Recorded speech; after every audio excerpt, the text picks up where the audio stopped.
out. Was the bird there when you got here? Did you bring the bird? I did not bring the bird, at least not intentionally. Maybe. Oh, I might have been tailed. Ow.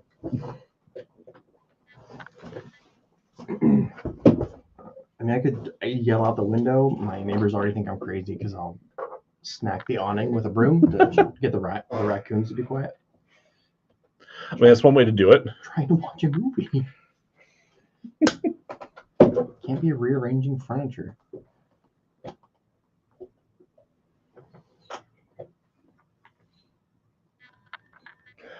Shut up! It's probably going to be fine. It's don't. Hey. There's an airplane. Oh boy. Never a dull moment, eh? Listen, whenever we get our McDonald's sponsorship, we'll spring for No, I'm just. studio. It's just making me excited to finally start working on the house. Like I want to tear up that basement room so badly and soundproof the fuck out of it.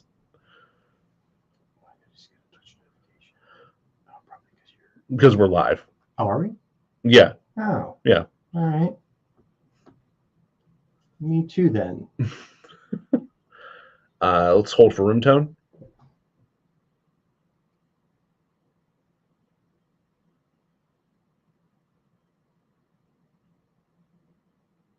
Tweet, you fuck.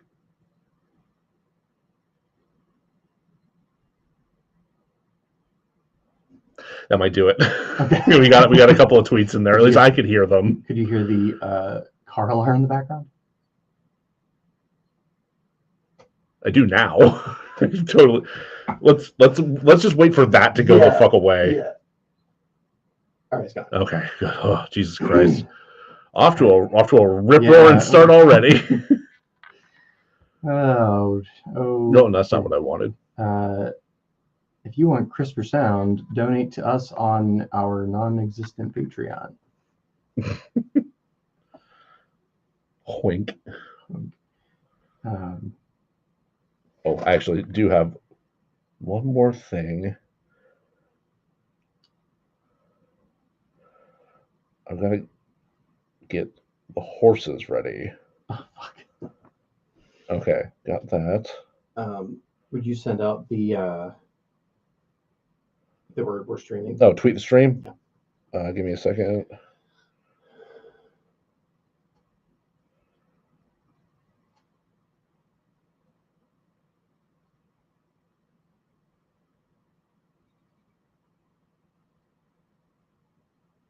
The fuck was that? It was an excited bird. Okay. We hadn't collected that sound yet.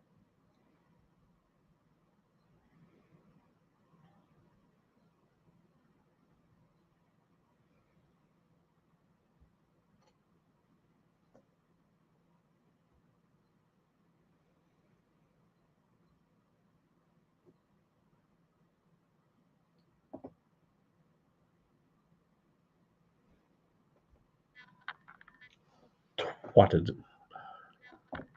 I think I might end up doing an episode on is Batman a fascist?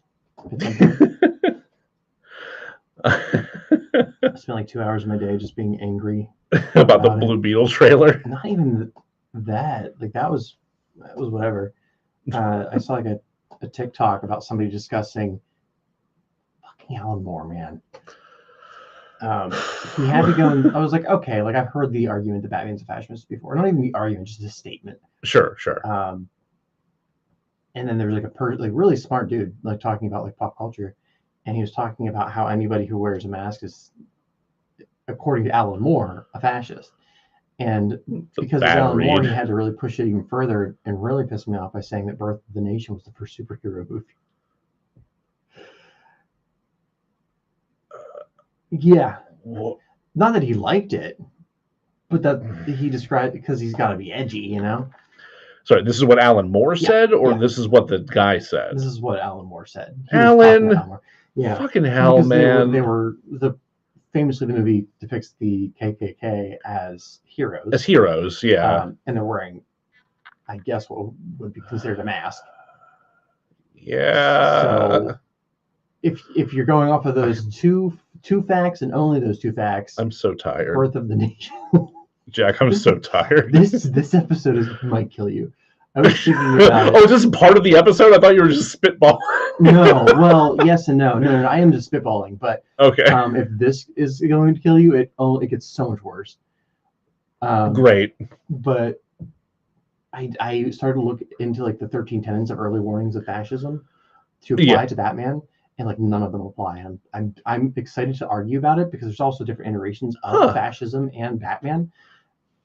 Fascinating. There are definitely versions of Batman that are fascist. Sure. Like Nazi Batman.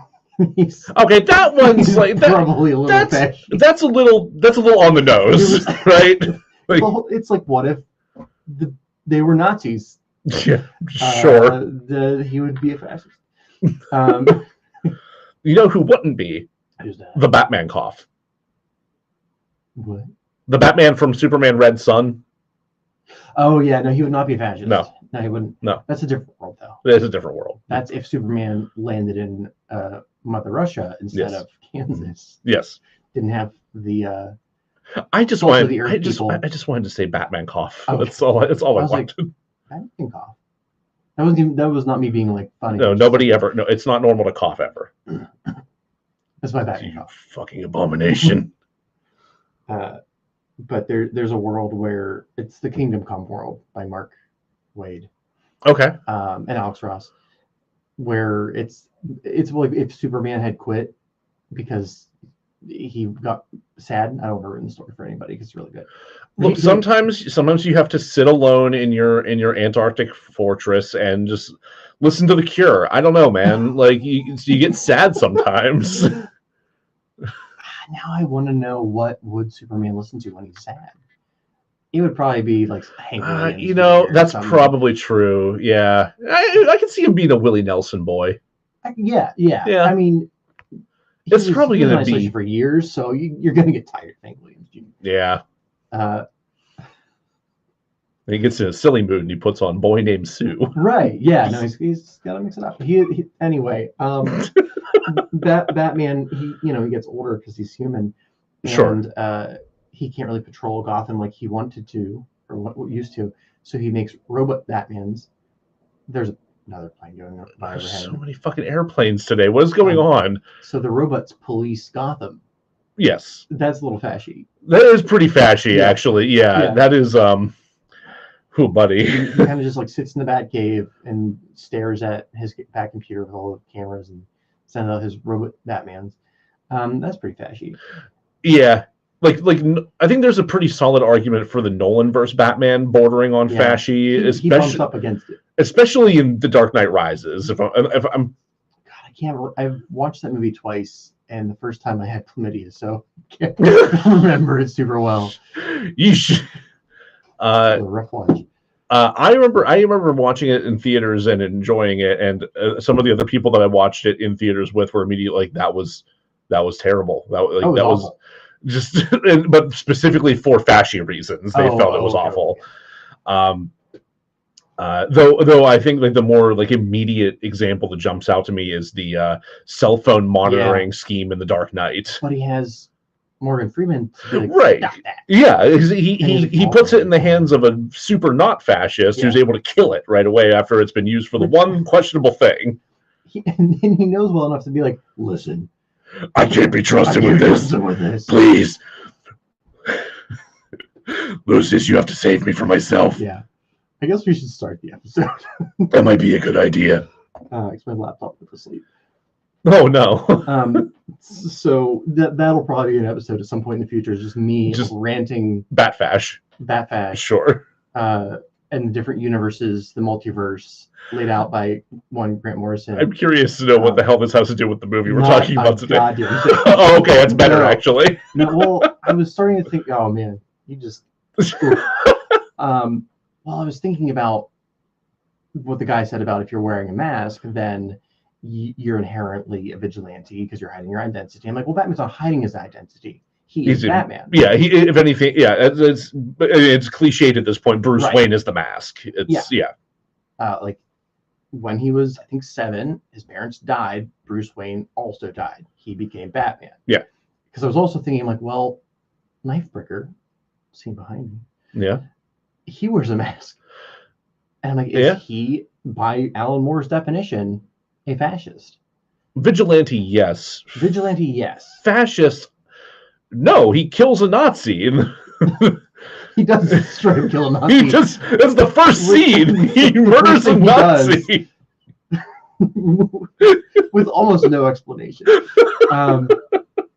All right, our boy Knifebreaker's okay. Well, I was also thinking, like, well, Speedy doesn't wear a mask until he becomes a villain. Until he becomes, he dons a mask at that pivotal turn. Yeah, spoilers for our short film, Knifebreaker. Yeah, if you don't have like 7 minutes to watch our short film on YouTube, I don't know what to tell you. I'll link it in the description. Do it. Yeah, it's not even me trying to shamelessly promote our stuff. People seem to genuinely like it. Yeah, it's a little bewildering. My surprise, because I definitely tried harder on other things. So there's like, I mean, we tried pretty hard to purposefully make this stupid. So. We did a pretty good job making it stupid. Yeah, we did. But I'm like, because I've written other Knifebreaker stories, some that I'd like to make down the road. Sure. And at no point do I think of Knifebreaker as a man in a disguise. Knifebreaker is just Knifebreaker. Yeah, I don't really know much about Knifebreaker's like just employee at the Snappy Mart personality. Like he wears the mask at all times, just constantly. Yeah. See, that's what I thought. Yeah. Yeah, I think initially it was like, oh, we'll go the superhero route. Like he puts the mask on to become a superhero. Like, but he wouldn't. He's too stupid. He's too stupid. He's just Knifebreaker 24/7. And then I was like, does he have the same mindset as Batman? Yeah, he kind of does. I guess, yeah. When his parents died, whoever Knifebreaker was beforehand ceased to be. He just leans into it a lot harder because there's just no there's no self-awareness or irony there.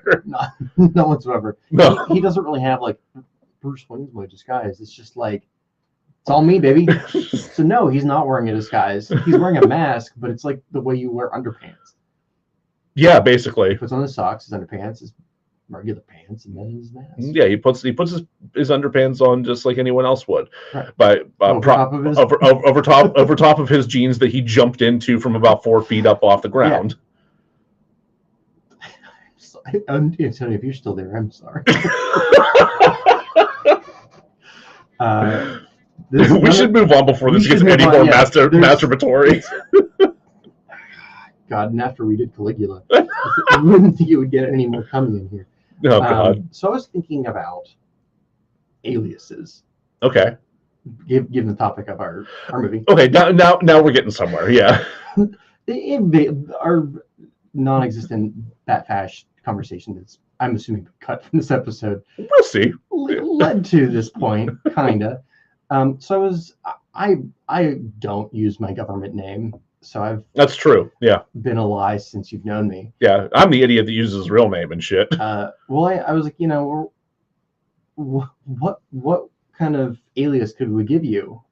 What could you give me? I went to an alias generator. Please tell me it's the Wu-Tang name generator. Shit. God. No, I was trying to find like a reasonable, because the reason they picked the name that they picked today, which is Alan Smithee, is because it sounds real enough that people don't pay attention to it, but it's just fake enough that most people aren't going to have that name. Sure. So that was what I was going for when I started just hammering that button. So walk me through this then. What options do I have for my potential alias? The only thing I gave it was 2-part name, starts with a J.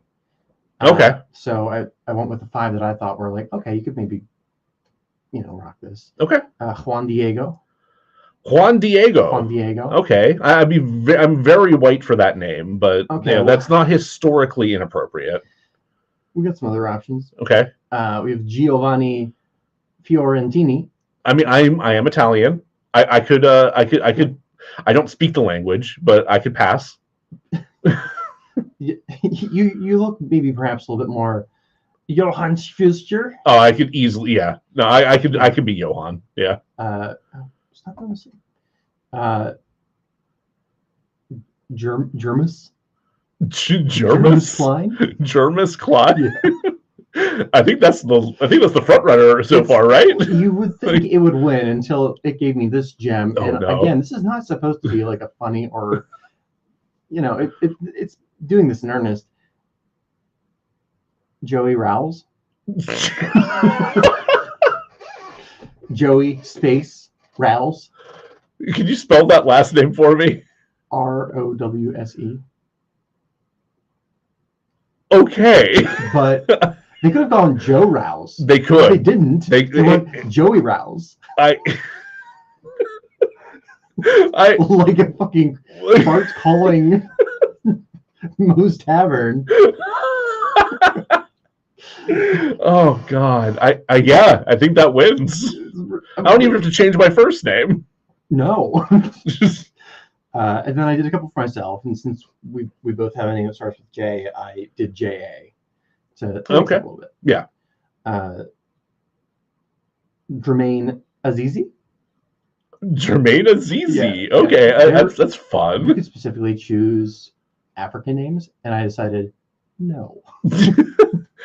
I applaud your restraint. Yeah. Just again, this is an app that's in earnest. So Jacob Wiener.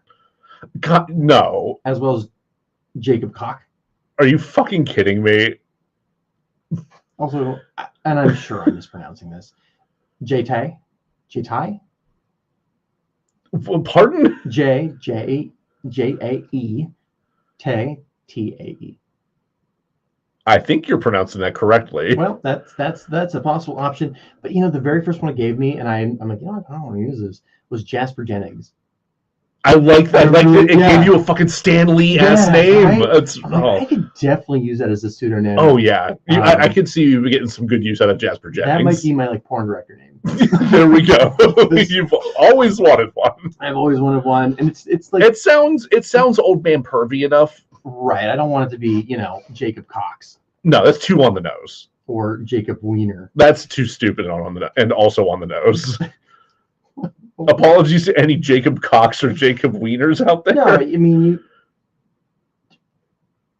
welcome to DeRazzled. The podcast takes award-winning worst films and fixes them. I'm host Jack Culbertson. Here to suffer alongside me as always is also host Joe Nealis. Howdy, everybody. All the movies on DeRazzled won Worst Picture at the Razzies the year they were released. The Razzies, for those of you who don't know, are something of reverse Oscars. They recognize the worst films of the year. It's been a while since we've got to do the original. It's true. Yeah, we've been bouncing around between a bunch of new stuff recently, but now we're back to a bona fide Worst Picture winner. It sure tastes like it too. So we're kind of doing a sequel kind of sorta to our Verhoeven month, specifically Showgirls. Right. Because the movie we're covering was written and more or less masterminded by a Joe Esterhaus. Yes, that's correct. I'm gonna be honest, looks a lot different than I imagined him to. He looks like a Wookiee from the Christmas special. Kinda, yeah. I for some reason I imagined either gruffer or more conventionally attractive. Oh no, I don't know. I mean, I think when he first started out making movies, he had what I would refer to as Burt Reynolds hot. Okay. Which is like he's not hot, but for some reason he just is a sex symbol. He just is a sex symbol. I'm not saying Joe Esterhaus is a sex symbol, but maybe he would say. But he might just say differently. No, that's Writer Joe. Oh, right. Yeah. So he, as part of the charm of Joe Esterhaus is, if you're only looking at his writing, you'd swear he's a despicable human being. But then you see him in interviews, and he's like kind of quiet and shy.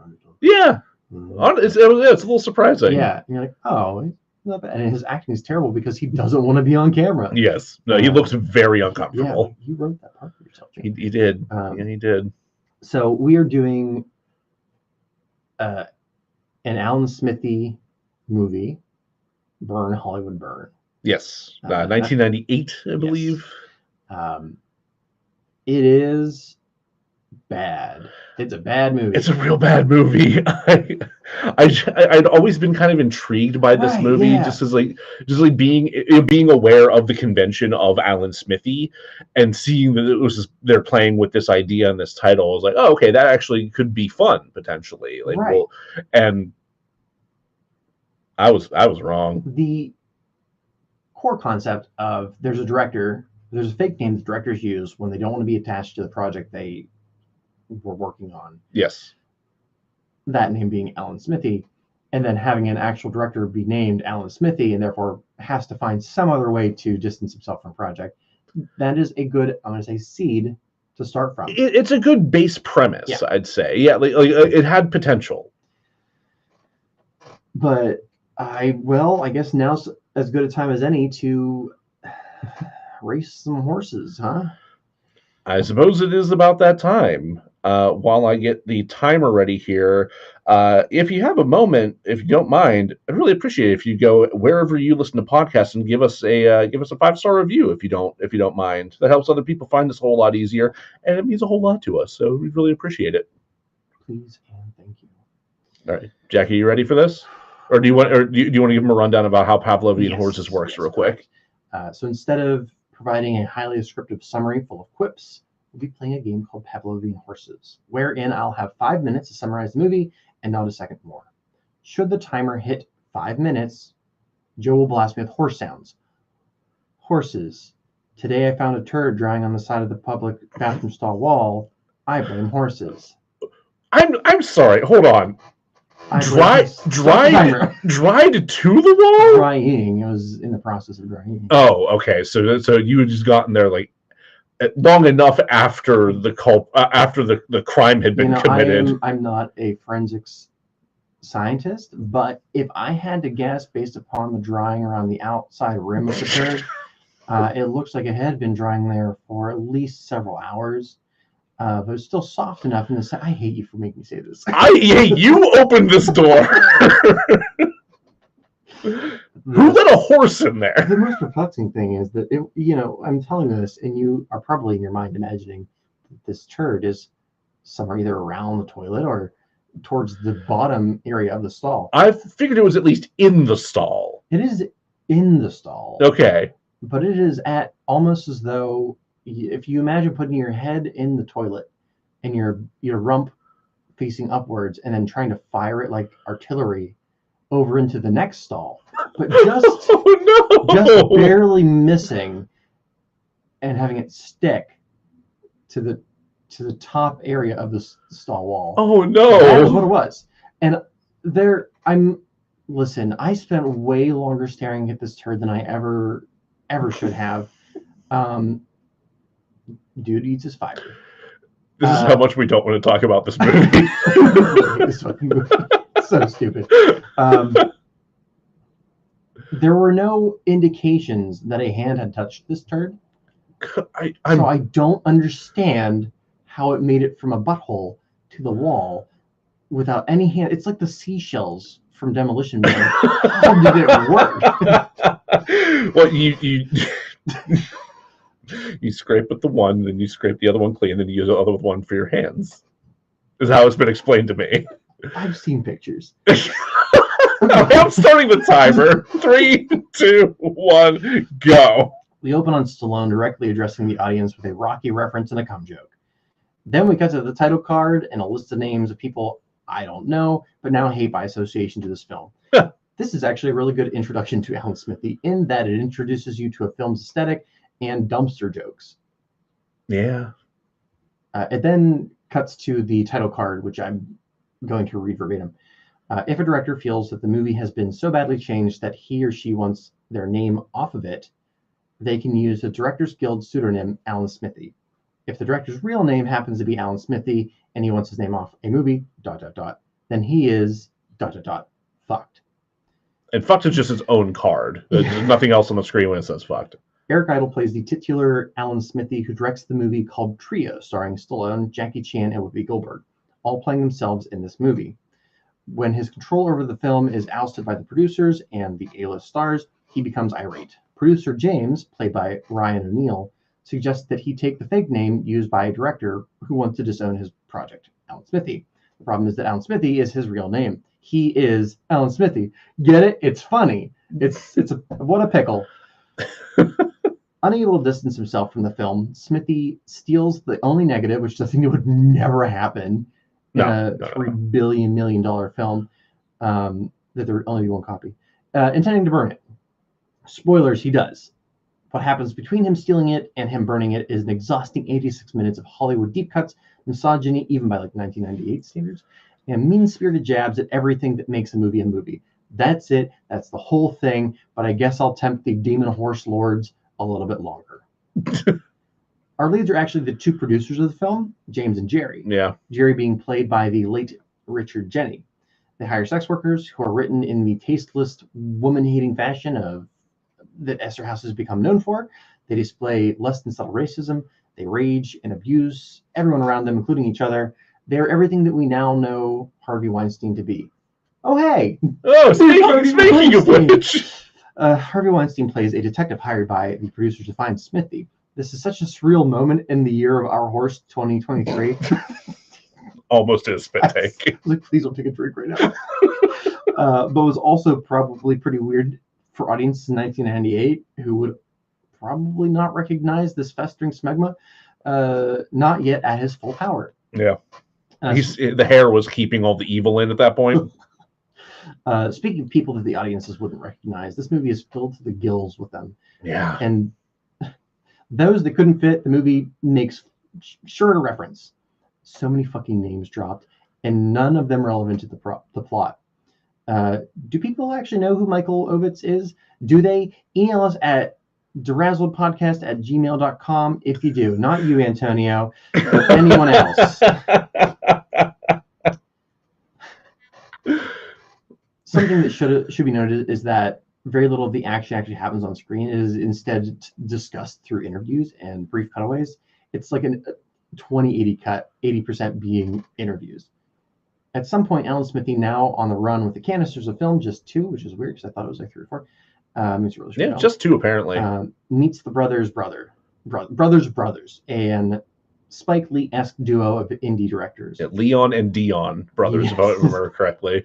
They fight for Smithee to get final cut, but are double-crossed by the producers who follow them back home to capture Smithee. However, they are too late. Smithee has already escaped, fleeing to the La Brea tar pits, where he burns the canisters. Another thing we don't actually see on screen, it's just exposition. I'll save my question for later. Having become something of a folk hero, a bidding war erupts over the rights to Smithee's life. Robert Evans tries to get them before our 2 producers finally do. Eric Idle says, "Cool," then turns his hair backwards, a real Bart Simpson that Alan Smithee turns his hat backwards. What did I say? Hair. I like that better. A Tarzan yells, and the movie cuts to black.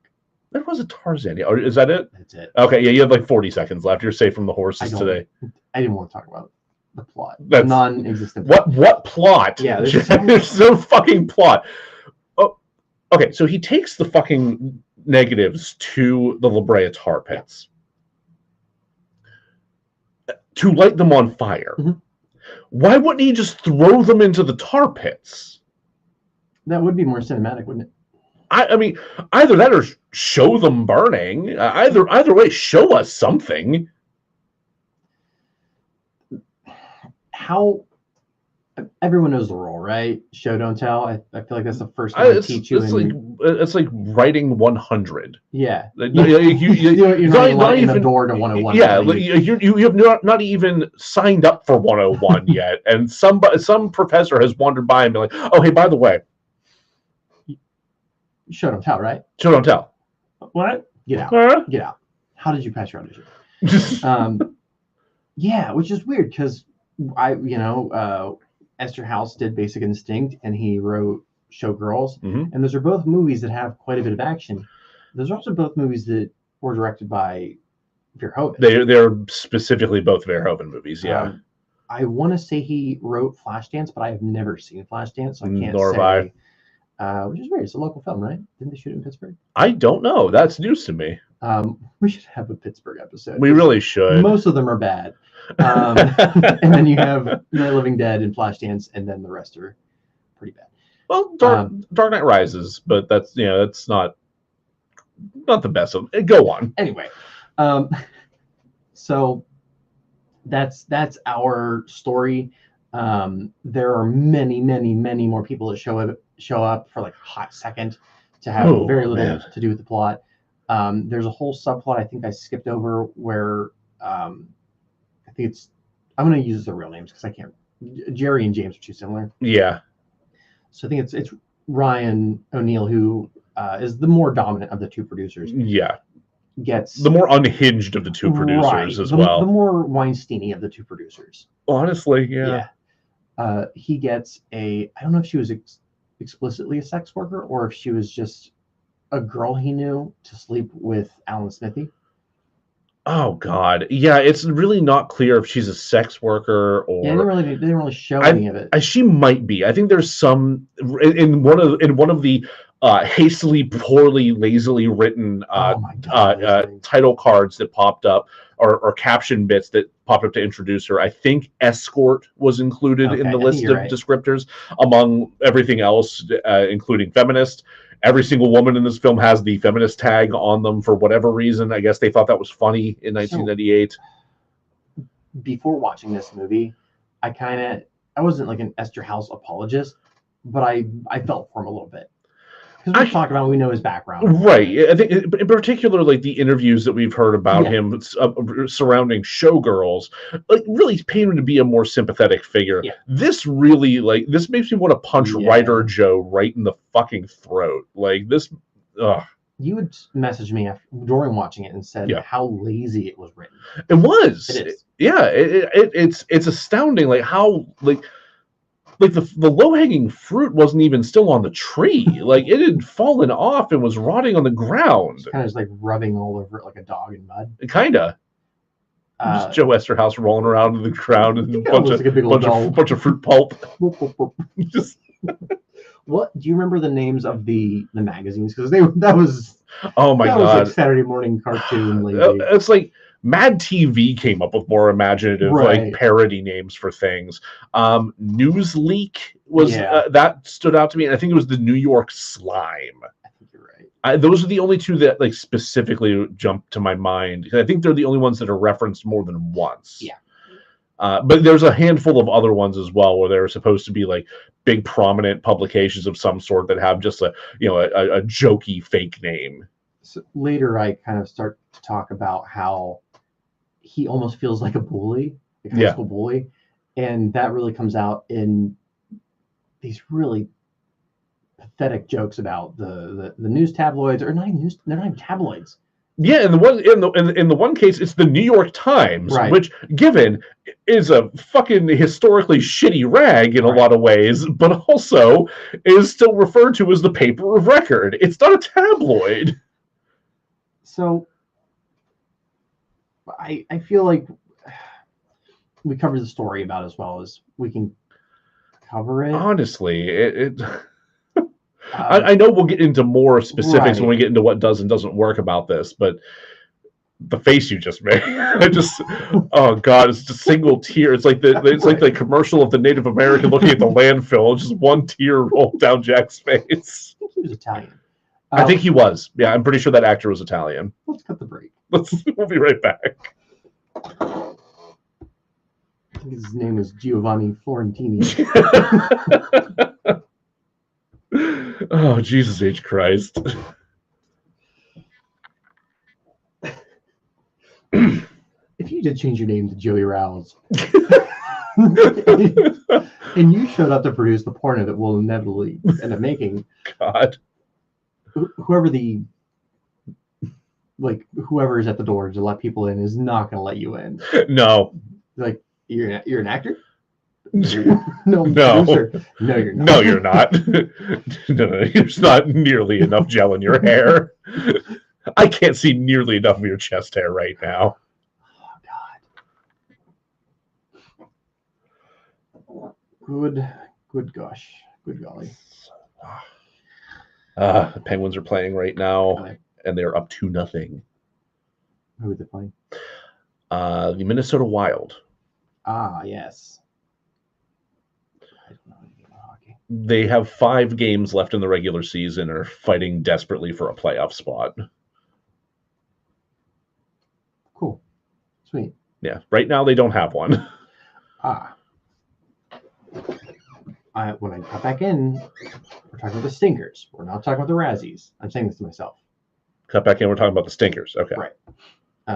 Because they existed, and boy howdy did they have some things. Oh, I'm excited for that. Yeah. I didn't even think about that. But I am ready when you are. All right, in that case, I am ready. Go for it. Let's talk about some stats. Sure, why not? Do you know the numbers for Alan Smithee? You know, I don't. I did not look them up this time. What do you think the tomato meter score is? It's got to be like a 3. It's pretty low. It's a nougat bigger than a 3. It's 7. 7. Okay. Yeah. I was correct. It was single digits at least. Very much so. What would you say the audience score is? Well, you see some side boob in the bloopers, so like a 12. It's 15. And I wholeheartedly believe that it was that side boob that bumped it up like 4 points. Yeah. IMDb score out of 10. 1.9. I would have given it like a 2.3, but man, IMDb let me down. It is a 3.5 out of 10. Fuck off! Yeah, Cut. Right? Okay, I need to know. I need somebody to answer for this because like IMDb consistently rates some of the worst movies that we've seen unreasonably high. Given like that score is trash. Yeah, it's a bad score. It's a very bad score out of 10. But like if the consensus elsewhere is less than 20%, how did that happen? I wonder if are these the same people that wrote 5-star reviews for Caligula on Amazon? You leave my name out of your mouth. God damn it. Oh shit. Hey, you know what existed at the time? The Stinkers. The Stinkers did exist at this time, yeah. The Stinkers Bad Movie Awards, specifically 1999, because it's covering the year before. Yes. So let's cover. They had some things to say about an Alan Smithee movie or Alan Smithee film, Burn Hollywood Burn. It's too long. It's way too long of a title. Yeah. Like I was like, are they trying to go for the mockumentary vibe? Because sometimes documentaries can have stupidly long titles. I mean, clearly that's what they were going for, but like it. But the title itself, like Burn Hollywood Burn, does not describe the film further. Or no, if anything, they should have swapped them. But yeah. They'd almost had a perfect movie. Just fixed it. We're done. What the Stinkers have to say. So it was nominated for Worst Picture, but this was the year that Spice World came out. Oh right, Spice World won the Worst Picture at the Stinkers that year. Sure did. Right. Wow. Huh. This movie feels so much older than Spice World. It really does. It genuinely does. Like they feel like they're completely different eras of filmmaking. Yeah. Well, the jokes feel like they're from like 1984, and the references feel like they're from like 1984. Yeah. It was nominated for Worst Director, Alan Smithee, also known as Arthur Hiller. Yes. But lost to Jeremiah, Chichik, who directed The Avengers. No, not that one. The right. Sean Connery, I think Ray Fiennes. I believe you're correct. Yes. God, that was a boring film. I've never seen it, but I've heard nothing but bad things about it. I mean, I'm from the United States, so I didn't really know the source material. But the movie itself was boring. Most painfully unfunny comedy. It was nominated for that as well, but lost to a movie I've never heard of, Meet the Deedles. I've heard of Meet the Deedles. I've not seen it, though. That's it. It did, however, win Worst On-Screen Hairstyle. Would you like to guess who won the Worst On-Screen Hairstyle? Worst On-Screen Hairstyle? Yeah. Worst on-screen hairstyle. I was Ryan O'Neal. No, it was Joe Esterhaus. Oh, I find it's a charming haircut. His hair was fine. Come on. Whoopee. Yeah. No, this anti-Kashyyyk sentiment just can't stand, okay? But what I will say is I'm glad they didn't go with the other person who's nominated, because it feels kind of borderline racist. Oh. Scary Spice.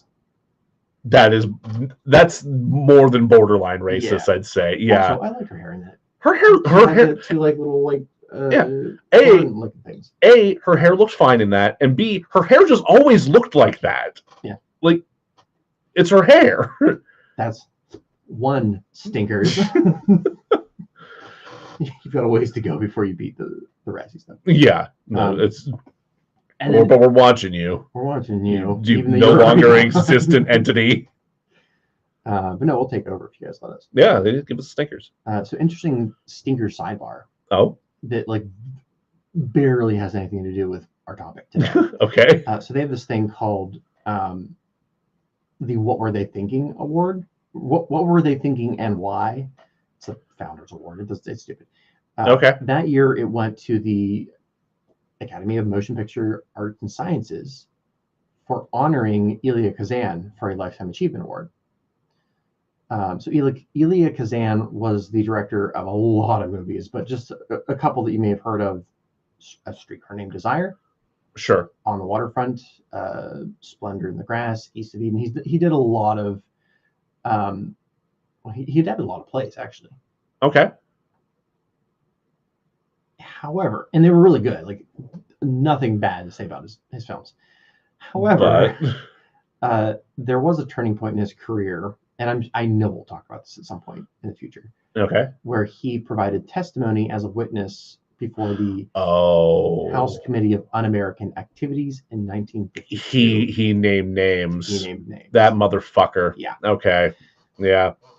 No, I'll stand. I'll stand with the stinkers on that one. Yeah. That's some that. Mm-mm. What is further interesting, because I agree. I'm like, I probably would have just not said anything about it, but I don't disagree with the stinkers kind of being like, yeah, fuck that guy. Yeah. Honestly.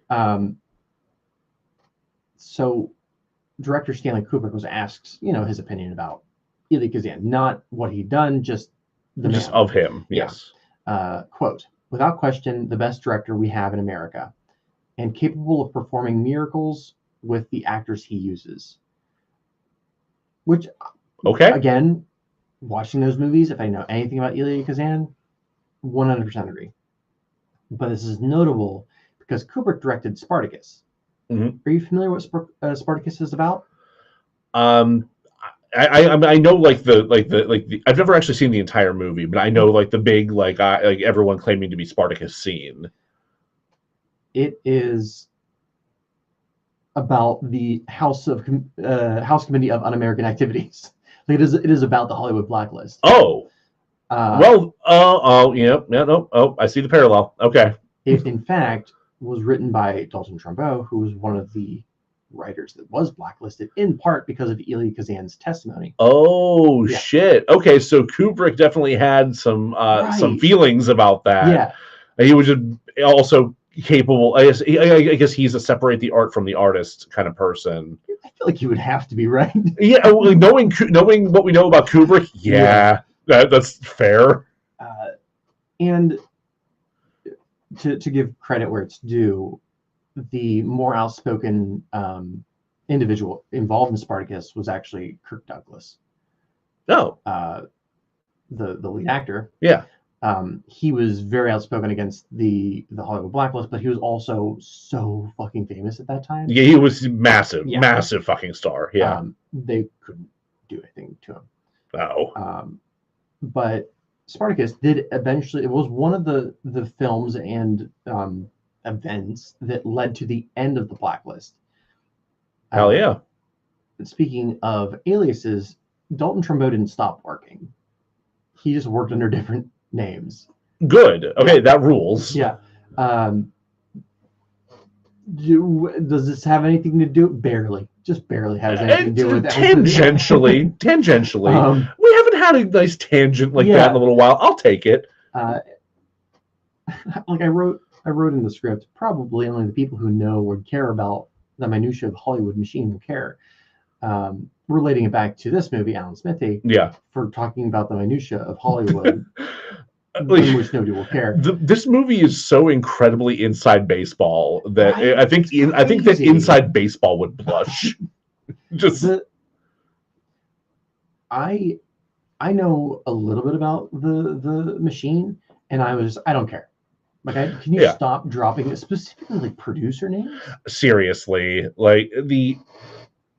it is literally only in that at that echelon of like in-group nonsense within the film industry that stuff matters to anybody. Like, you don't have a ton of like film historians or maybe some historians, but not like actual movie lovers and movie fans clamoring over specific producers.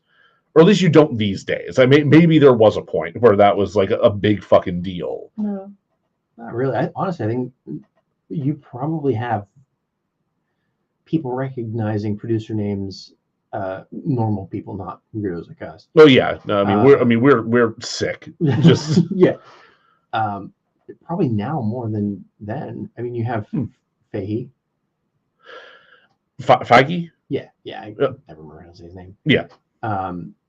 Even Kathleen Kennedy, some people recognize. Okay, her. So you do have a point there. I guess in the age of IP and the idea of I guess it kind of evolves out of like fandoms and the attention put on showrunners and whatnot. I think maybe there's something along those lines that have people more keyed into those levels of the executive behind creative projects like this.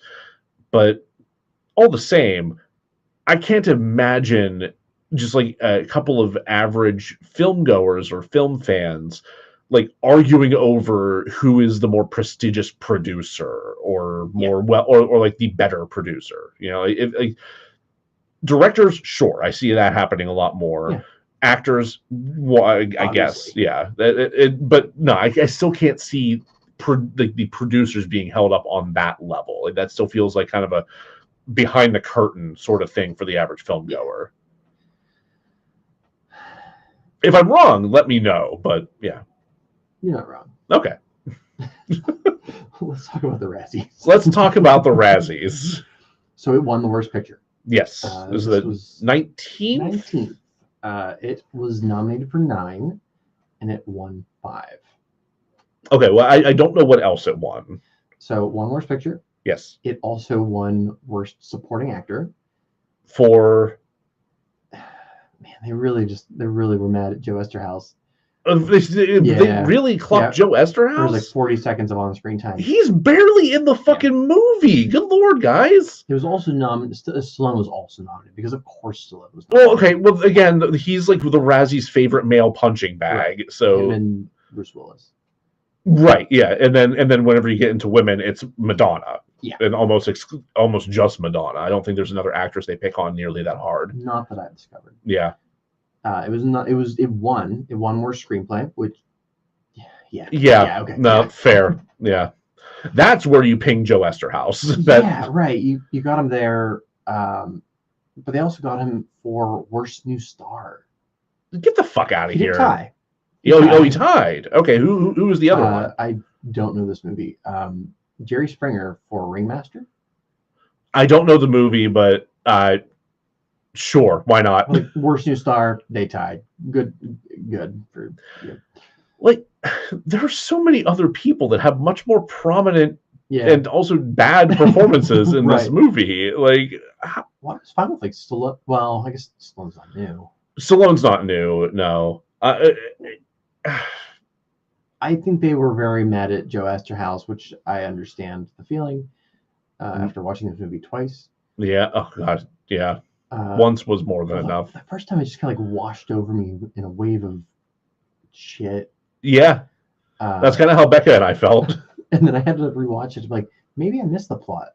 No, I didn't.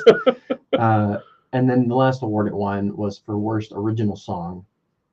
I Want to Be Mike Ovitz, which was written by Joe Esterhaus and Gary G. Wiz.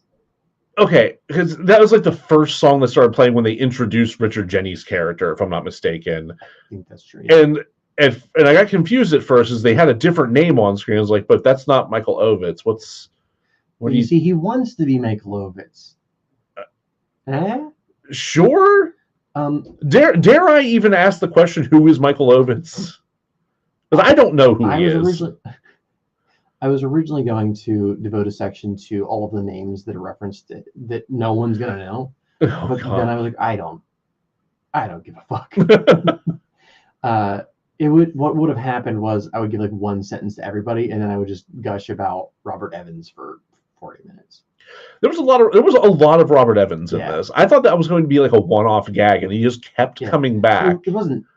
Well, I guess he was kind of important to the story. He was like a weird cameo that happened to later be important. Yeah, I think that was like the one thing. I was like, oh, okay, well, he actually comes in some sort of importance later on. He's not just some producer that is thrown up there because he's one of the best known producers. Right. And the only reason I even know about him is because he was a really big producer during the New Hollywood movement. Yes. Otherwise, I would not give a shit. I only know about him because Comedy Central did that cartoon about him. What? Oh yeah, he had his own cartoon that he was like the star of, like a whole cartoon. Yeah. He's so sad. Like a weekly series. What? It wasn't good. No, he's a fascinating individual. I would not want to watch a fucking cartoon with him. I didn't want to watch him act. And make weird incest jokes. I forgot to write that down. Yeah, he made some weird like daddy-daughter incest jokes. It was never funny, and it never worked. It was just gross every time. Yeah, not to like harsh anybody's kink, but the delivery of the line was really gross. Oh my God. It's kind of like in our Caligula episode. When I say come, you can say come, and it's not gross, and you're like, come. And then it's gross. No, it's just when you say it that way, it just, I don't know how a word that you're saying has bad mouthfeel for me, but that's the best. That's the best way I can describe it right now. Again, we're gonna get all our laughs out. I know.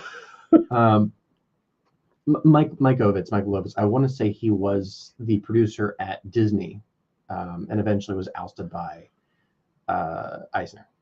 Oh, don't quote me on that. I'm pretty sure that's correct. But interesting. Okay. Okay, so I can kind of see how he would be a big deal. He was, and is. He's not dead. No, he was a big deal producer, but who gives a fuck? Yeah.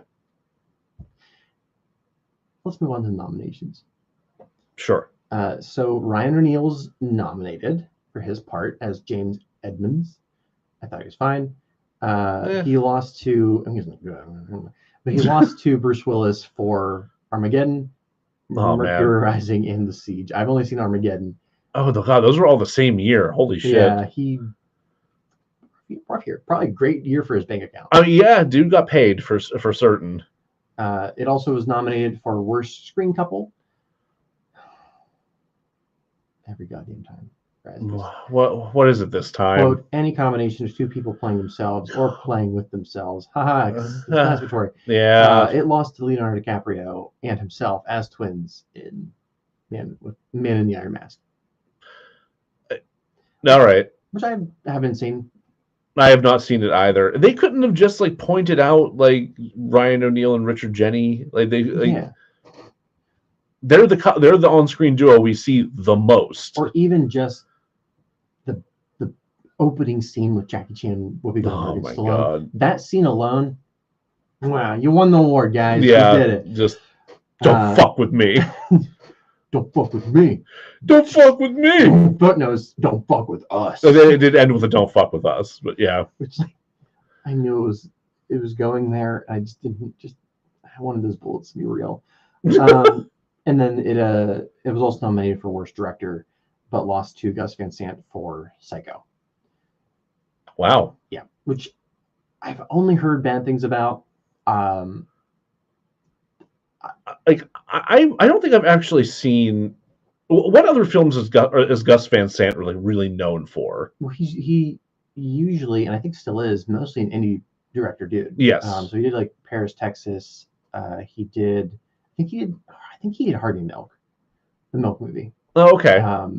There's a bunch. He was one of the big '90s independent directors. Right. Because I was aware of him for a good while, but the only thing I ever hear anyone say about him is how shitty his movies are. Which I know I've seen Milk, and I swear I've seen something else of his as well. And My Own Private Idaho is, I think, the one that I watched. I'm not even aware of that one. Again, early '90s indie. If you want to see some like sweet baby face Keanu Reeves, I mean, always. I think he's in My Own Private Idaho, but I always mix that and Paris, Texas up. I don't know why, because they're completely different movies. All right. Yeah, it's worth checking out. Back when indie movies were actually very indie. Yeah. But no, people mostly know him for that movie because it sucked.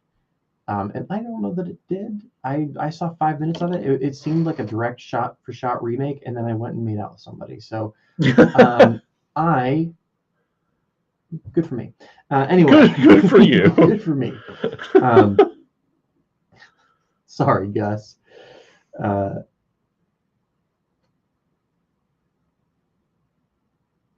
So last thing I want to comment on for the Razzies, then we'll cut the break. You may notice that this movie pretty much hit every category. It seems like it, yeah. That didn't have a woman in it. Huh. That's a good point. Almost like there really aren't any female characters of note, and if they are, they're there for 5 seconds. There's one female. I mean, there are 2 female characters that are recurring. One being the escort who sleeps with Alan Smithee. Scratch that. 3 that recur. There's the escort that sleeps with Alan Smithee, Alan Smithee's actual wife, and Aloe Vera. Which one's Aloe Vera? Aloe Vera is Ryan O'Neal's character's ex. Oh, okay. Who is constantly side? Yeah, she's the one who shows some side boob in the bloopers at the end. But she also she is constantly talking about how Ryan O'Neal's character does a bunch of drugs. Yeah. And he's screaming about how he doesn't do drugs. How he I don't.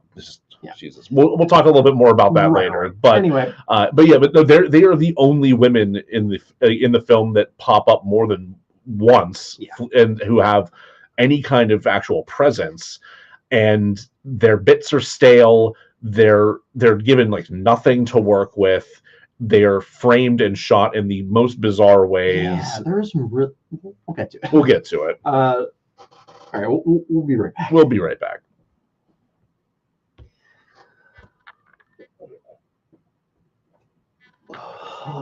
Yep.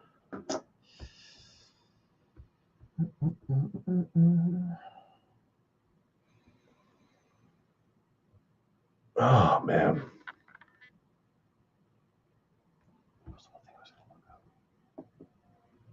There's someone's filmography I wanted to look up. Oh, Esther House, because I don't know his full filmography. It's a good question.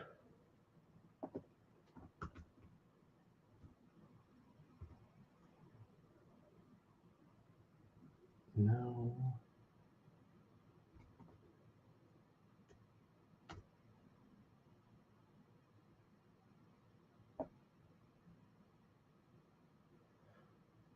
How are things looking in Instagram land? It is just you, me, and possibly Antonio. But I look very warm, which is nice. It's a cold body. That's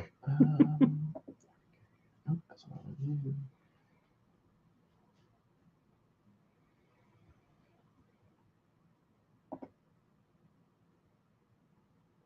Now he has a movie coming out last year. What, this year? Last year. Last year. Oh, interesting. It's called The Impact, and it is a result of collaborative filmmaking initiative run by Create 50. feature film is comprised of 37 short films. Interesting. So overall, it has 6.6 out of 10, but it's a series of short films. So and that's IMDb. I take it. Yeah, it's all yeah. So other notables, he did.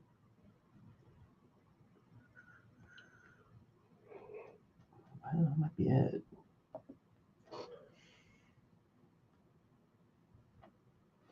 His first movie is a movie called Fist. It's an acronym. It's an acronym? It's an acronym. Oh, God. I'm afraid of what that stands for. Hearts of Fire, Jagged Edge, Checking Out, Music Box. Hearts of Fire looks... Is that Bob Dylan? Bob Dylan? Yeah, that's Bob Dylan. I didn't know he had ever acted. Nor did I. It has a 4.3 out of 10. Jesus Christ. Hearts of Fire, indeed. Yeah, it looks like we're aware of his larger films. Okay. Good.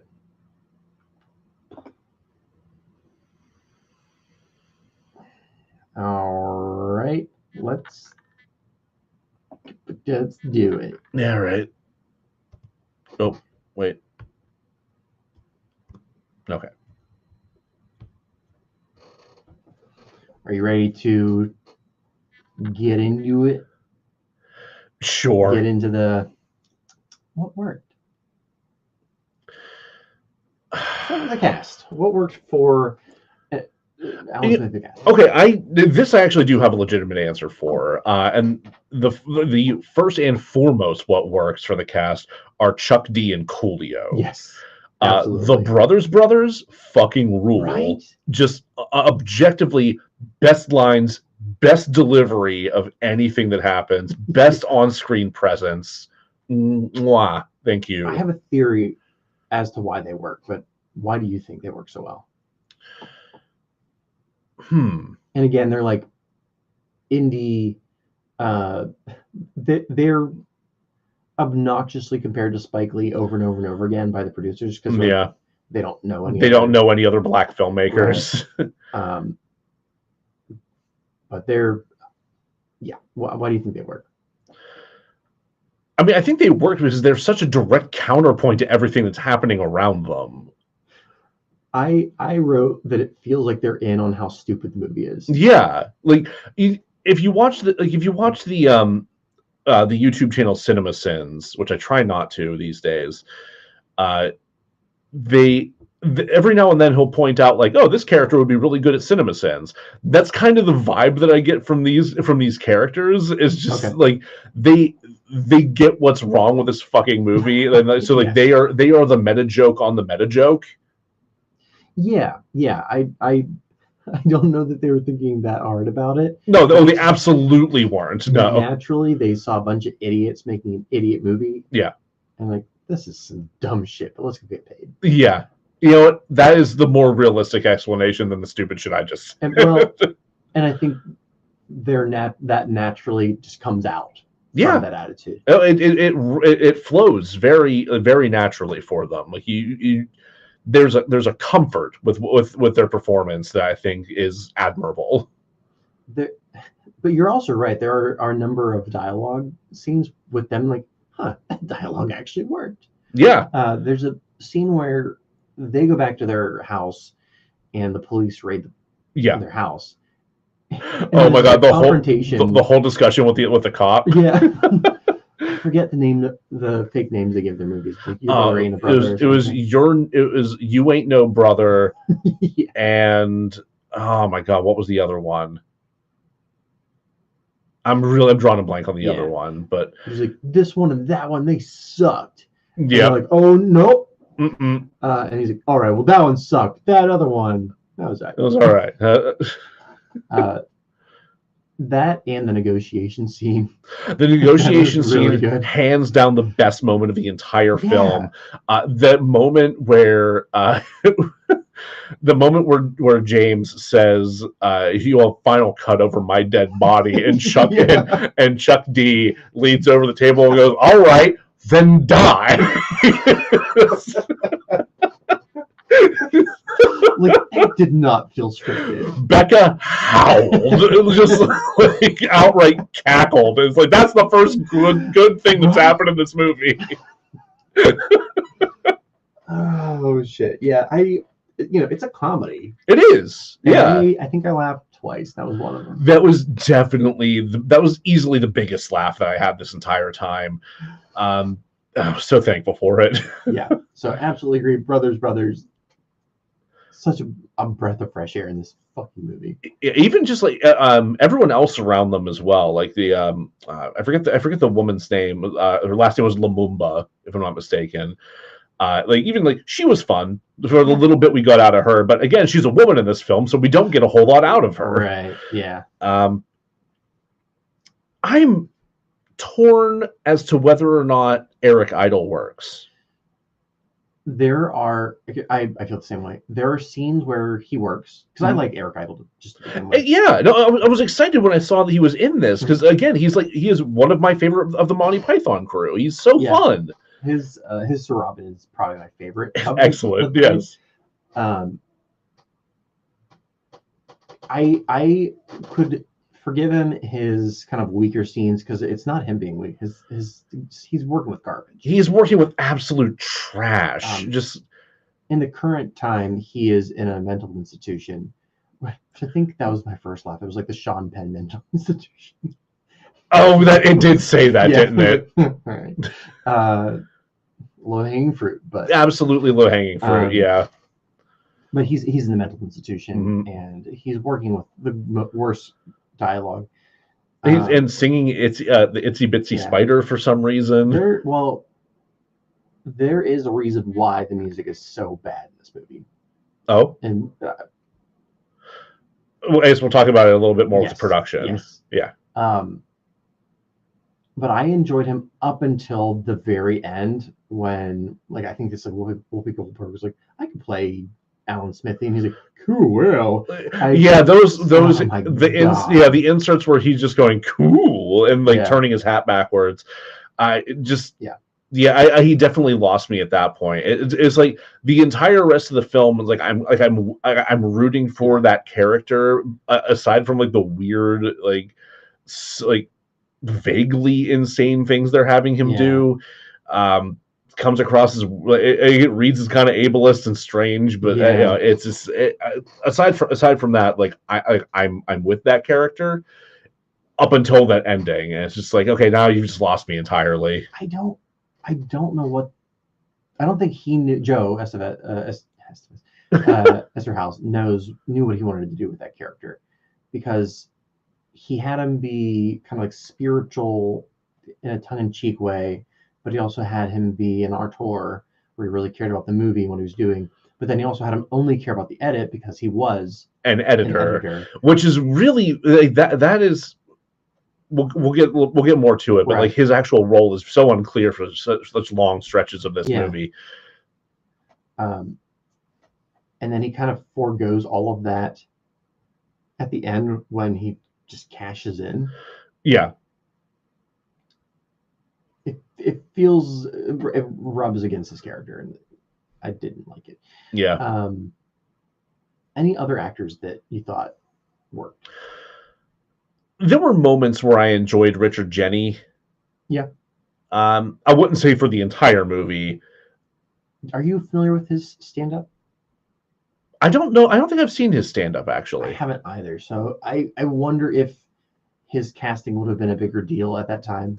I know I've seen him in other films. I can't pinpoint them off the top of my head, but I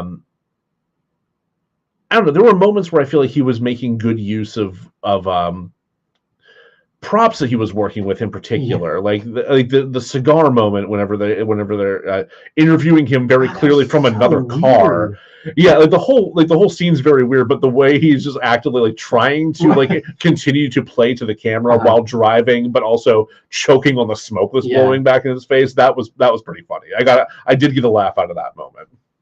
I think I prefer Ryan O'Neal, but I also think it's because I've seen him in other things. See, I didn't like Ryan O'Neal in this. Why is that? I mean, it may have just been the character itself. Like, He was a terrible person. Yeah, it's just like I was so maybe I've been too steeped in the likes of John Peters and whatnot to like to countenance this kind of character. But like the moment that like they're talking about him threatening to kill Smithee and whatnot, it's like, come on, man. No, I'm not here for you. That's fair. It also probably doesn't help that we know that is real. Yeah. Cool. What worked for the story? I mean, like we said up top, like the base conceit of the movie, like the idea of a man not being able to take his name off of a shitty movie because his name is already Alan Smithee, is pretty funny. They don't play it, they don't work with it very well, but it's still like that base premise is still like it's straightforward enough to where like you can see where that would be grounds to like build something from. There are a lot of things. I'm like, the intent of this, or what they started out with this, I liked. Yeah. They just immediately drop it for like low-hanging fruit and like jabs at people. I like what they were trying. What it felt like they were trying to set up with aloe vera, having a direct foil to everything that James was saying, that Ryan O'Neal was saying after a certain point, was satisfying to a certain extent. Like getting like the additional like the truth behind what he's saying, and like the fact that he's the fact that he is a bullshit artist and he is not the like clean living pasta man that he claims to be. It's a weird guy. It was a weird running gag. Like that had to have been a person that Joe Esserhouse knew in real life. I was like, that's weird and funny. I'm putting that in. Right. But that honestly, that was the vibe I got out of a lot of the jokes. It was like, oh, this is something that Joe experienced. Thought it was hilarious. And then he Frankensteined all that together. But we weren't there for any of that. Yeah, nobody would. Yeah, it's a lot of like you had to be there moments, and none of us were fucking there, Joe. So the story worked really well then, huh? Oh yeah, just went swimmingly. You know what theme I thought worked really well? What theme worked? Hollywood is a terrible place full of terrible people.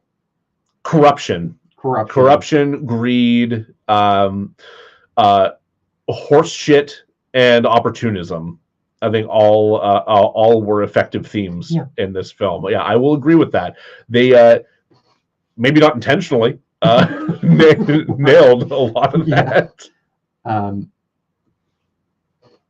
Did anything work for the production? I said no.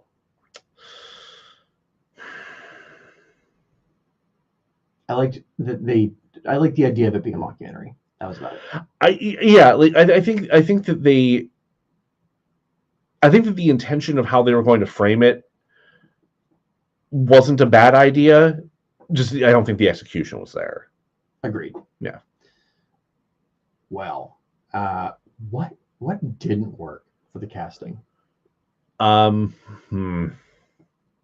to start? How about the literal monster in the room? The literal monster in the room? Monster. Harvey Weinstein. Oh, Jesus Christ. Yeah. He was awful. Like just so I know we talked a little bit about this in the Terry Gilliam episode about how the Weinsteins like really want to be filmmakers, but they're producers. That's not their role. This very much feels like him trying to like insert himself into film in a capacity that he's just not gifted in. He doesn't have the capacity to do this well. He's robotic. He's wooden. He's a wooden robot somehow. I don't know how I pulled that off. Huh. Pinocchio. He's a little bit of a Pinocchio. It's God. I'm sorry, Pinocchio. Yeah, you didn't deserve that. No, I feel really bad now. No. So I will say he appears to be trying to do an impression of an actor from, I think, Dragnet. Yes, that's very much the vibe that I got too. Like he's definitely going for like a. I forget the actor's name. But he's like he's telling a true story, but the names have been changed to protect the innocent, kind of deal. Like Dan Aykroyd did it better. Yeah. They should have just got Leslie Nielsen did it better. Yeah. Basically made an entire career out of doing that. God, I just want to talk about Leslie Nielsen. I know. I loved him so much. Delightful. Whew. Yeah. So a little sneak peek into next week's episode, part 2 of this. We're going to be talking about Harvey Weinstein in depth. Because we can't not. Like, yeah. We've kind of like bumped into him a couple times on the show. Peripherally. This is the first time that we've had to just straight up look at his ugly mug. Yeah. It just I mean, if you don't remember, he was his horrible actions were the reason the Me Too movement is a thing, and we will talk more about that in part 2. In more depth than I ever wanted to. Yeah, but it bears repeating. It absolutely should be covered. Yeah, and we will. So, but I agree. I would love to know how he got involved in this project. Like, did he push his way in? Because this isn't a Weinstein or Miramax production. I don't think he gave any money to it. I think this is just, again, it's the degree to which this film is so fucking inside baseball that it's just like the only people who would want to insert themselves into it and like be involved in it, with the exception of like, the actors who were specifically hired, right, would have to be big name producers like this. Like, I feel like he wanted to be the Robert Evans character, but Robert Evans was the Robert Evans character. Yeah. And he wasn't quite that famous yet. No. So he was like, all right, I'll take this role because this is a movie about movie people, and I'm a movie person.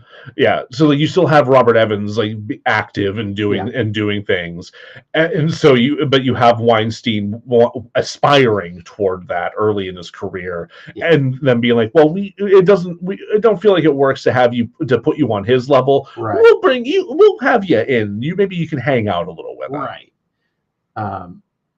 The 3 A-list actors that they dragged into this movie, Stallone, Whoopi Goldberg, and Jackie Chan. I felt terrible for Jackie Chan in particular. Like, Whoopi Goldberg, I actually feel like did okay with what she was. Yeah, like, I think she played such an exaggerated version of herself that I think it was fun. Stallone looked like he was having like a decent time being a smart ass. He was hanging on a Planet Hollywood being a smart ass, smoking a cigar. Basically, I will say Stallone scratching the pool cue and just like tossing the stick down, like, I fucking hate this game. Like that actually was a pretty funny moment. That had nothing to do with anything. That was just the best take they had. Yeah. Like, I want to believe that was completely ad-libbed because he didn't mean to scratch. Oh, God. Yeah. But Jackie Chan, though, just like, they were incredibly racist about it. Oh my God! They're like, he doesn't even speak English. Fuck that guy. And like, it was like the beginning of the lazy captions that were popping up, where they describe him as a scholar and a linguist. And it's like, guys, come on! Oh my God! What was the It's the dude from Dexter. Oh my God! Surprise motherfucker! He plays the AD in this. Yeah, and they literally list him as an Oreo. Yeah, actually. Yeah, I saw. You warned me about that beforehand. And I saw it on the screen. And I was just like, still stunned. I'm like, what the fuck are you doing? It's certainly not okay now. I'm pretty sure it wasn't okay. It wasn't okay then either. Like, I don't care what anyone fucking says. Right. Like, I actually didn't think he did a bad job for his little bit of screen time. Hold on. Yes, please tell me his name. I don't want to call him the surprise motherfucker guy. Eric King. Yeah, I actually did enjoy him. Again, line deliveries were solid. The role he played was, it was very, very small, but, aptly done. And was unfortunately subject to some weird racist bullshit on the screen that he was probably never made aware of. No. So that was awful. Any other casting we want to highlight is terrible. Oh God.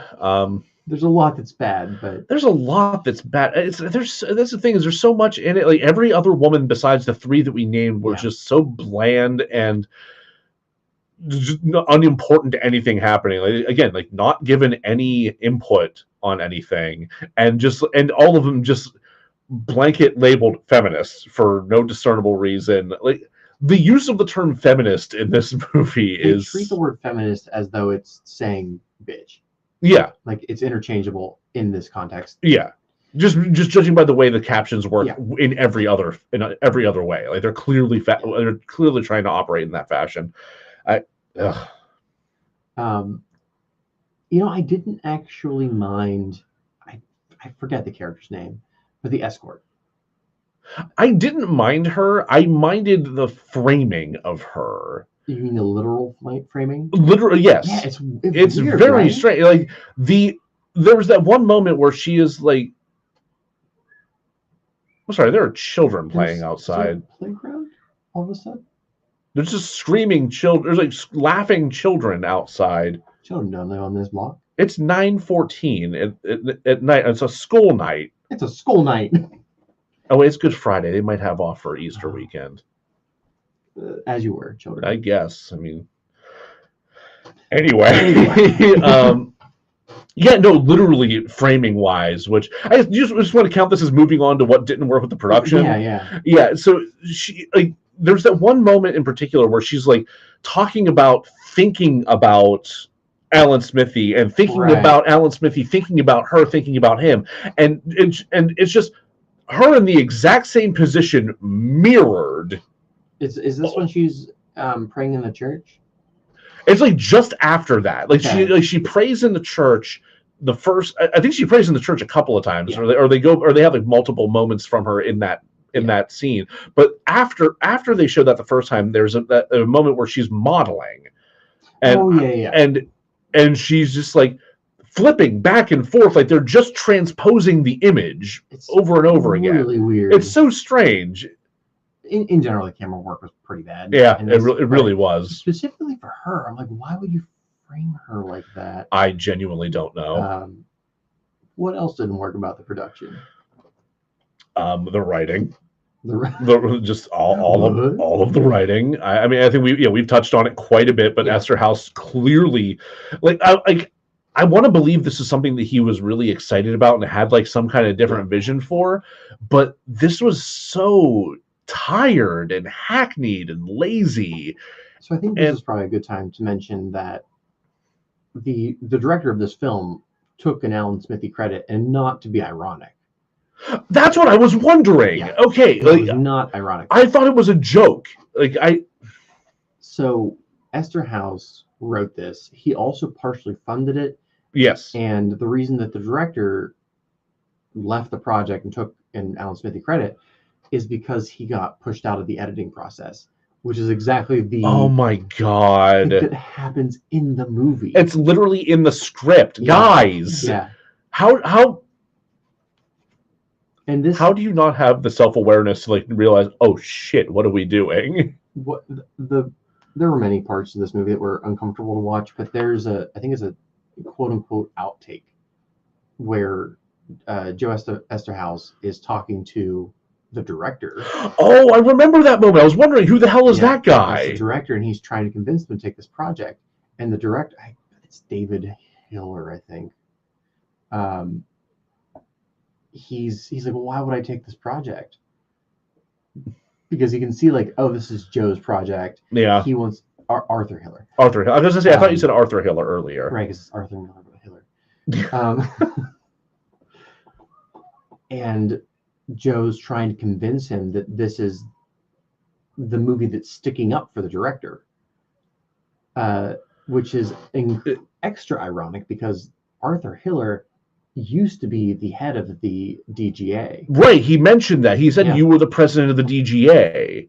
Directors Guild of America. Yes. But then he takes in the project, he does a cut, they throw away his cut. He takes the Alan Smithee credit.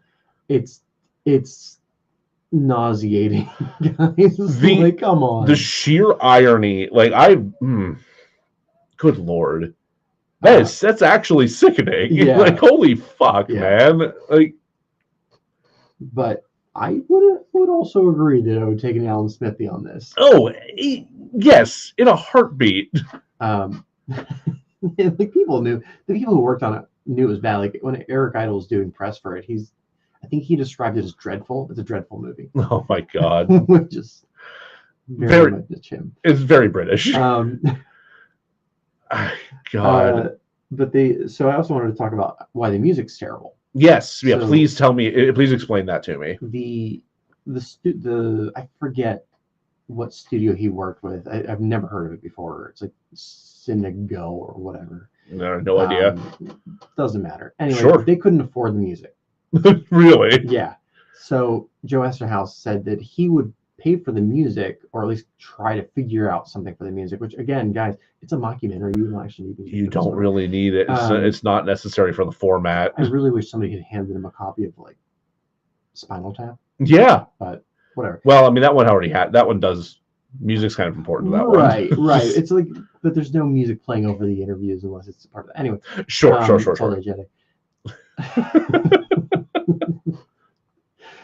So what he did was he put a call out, Joe Esterhaus. Yes. For bands that want to have their music in a movie, and he got what he got, which was a bunch of bands that nobody had ever heard of playing bizarre ass music that has nothing to do with the scenes that they're in. Have I done this before? Absolutely. Did I write the scene to be around it afterwards? Yes. Yeah, you can shape that to make it sound better and be more effective in the film in post. It's very clear there was no attempt to do that this time. That's why you end up with that weird, like Rugrats-esque shit in the background of the mental hospital scenes. Oh, God, it was Itsy Bitsy Spider was a reoccurring song for the mental and solution stuff. Was it even beyond Eric Idle just actually reciting it, or okay? There was a version that was very Rugrats. Yeah, because it sounds like it's on a toy fucking xylophone. Yeah, it just. I am imagining the 8-foot tall Joe Esterhaus with his gorilla hands just banging on a little tiny rainbow. Yeah, except when they did that shit in Rugrats, it worked because it was Mark fucking Mothersbaugh who actually knows how to craft good music. Right. He can take a Fisher Price piano and make it somehow fun. Yeah. What a guy. I wonder what he's been up to. Was there a Devo reunion or something? I'm not sure. Well, he used to do all the Wes Anderson. That's also true. So he may have some stuff going on there. Maybe. We'll see when we see Asteroid City later this year. So good. I can't wait. So that's why not only the music is not great, it also just doesn't fucking fit anything. And it's so varied and different and feel. I think that some of the music would probably be fine in the context as a song. Like the song that plays over the opening credits, the oddly incredibly long opening credits. It's really long. Like they spent so much time, and I don't know if it's just they really wanted to highlight all that graffiti work that was done, which fine. It wasn't have anything to do with the movie. No, it really had almost no relevance. Like, you could have looped that back around and had somebody in with the brothers, right? Be involved with that and have that be kind of like foreshadowing what's going to happen later on. Where, surprise, black artists saved the fucking day. But no, it's just kind of there. Yeah. Anything else not work about the production? The outtakes? They're not good outtakes. Like, they're not funny. They were uncomfortable. They were uncomfortable. They were a sorry excuse for side boob. A now, frankly, kind of insulting inclusion of the original director. That's really. Oh yeah, I guess that is like. He had already left the movie at that point. Yeah, he had to have, right? Why would you include that? Like, now that I know that, it's like, what are you guys doing? it had to that feels very much like a high school bully move. It does, yeah, and I think that boils down so much of what I think is so wrong about this movie is that it's fucking mean spirited. Like so much of it is like it's both so far up its own ass and such a dick to everyone involved. Like that ending scene. That ending shot in particular is such a encapsulation. Remind me what the ending. It is framed from behind. It is Ryan O'Neal with shooting range targets of the brothers with gaping bullet holes right between their eyes, and then he holds his giant fucking gun up to his head and clicks, and then he just turns around and remembers there's a camera there and goes and walks off. I'm just like. And then the Tarzan yell. No, the Tarzan yell was before that. That was Eric Idle when he was reunited with the escort because she came to visit him at the asylum, and he sees her and goes, "Oh," and like he's very touched, and then he just barrels down the camera, shouting and swinging his African stick that he's been holding, and there's a Tarzan yell for no reason. It's like this movie's attempt to do like the cockatoo from Citizen Kane. Fuck is this movie? Sorry, I feel like I just fell into a fugue state and started shouting. Like all of the things you said are true. Good. Okay, I'm glad I didn't go off on a bizarre tangent. I don't know how we ended up here, but here we are. Yeah. Well, Joe, do you think that this deserves? Yes.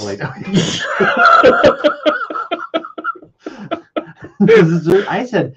God, yes, and more so. And more so, yeah, frankly. More people should hate this movie. More people should hate this movie. Don't watch it. I would not recommend that anybody watch this fucking movie. Probably watch the trailer and get the whole vibe. Actually, I will say, I didn't have to pay for this movie because we rented it through Hoopla from our local library. It is it is streamable through Hoopla. I'm going to look up Hoopla. Yeah. So I hate saying it, but support your local library. I paid for this. I'm sorry. I'm very sorry. Oh, man. I actually made sure to watch it twice just to get my money's worth. Well, okay, at least you did that. So. Oh, God. Joe, where can they find us? Thank you for listening, everybody. You can find us wherever you listen to podcasts. Again, please rate and review our episodes wherever you find them. We're on Spotify, iTunes, or Apple Podcasts, whatever. Good Pods, Podchaser, wherever you listen, we are there. Help other people find us. Please spread the word about our show here, especially as we're approaching our season 2 finale very soon, where there will be a special announcement. I'm not going to tell you what. Also, if you want to make any suggestions for stuff you want to see us cover in the future, you can email us at DeRazzledPod@gmail. Sorry. Or if you want to make suggestions for things you'd like to see us cover in the future, you can email us at DeRazzledPodcast@gmail.com. If you want to follow us on social media, we're on Twitter at DeRazzledPod, Facebook at DeRazzledPodcast, and Instagram and TikTok at DeRazzled_podcast. And I think that about covers it. Fantastic. Yeah, we did take one of the suggestions, and we're going to do that in season 3. Yeah. I say suggestion, but it was more of a threat. Well, this was very fun, and I can't wait to come back next time to talk about Razzle Dazzle. Razzle Dazzle, yeah. You said come back where we'll talk about, and it's like, wait, so what just happened? Do you want to take it again? No. No, okay. Great. I got to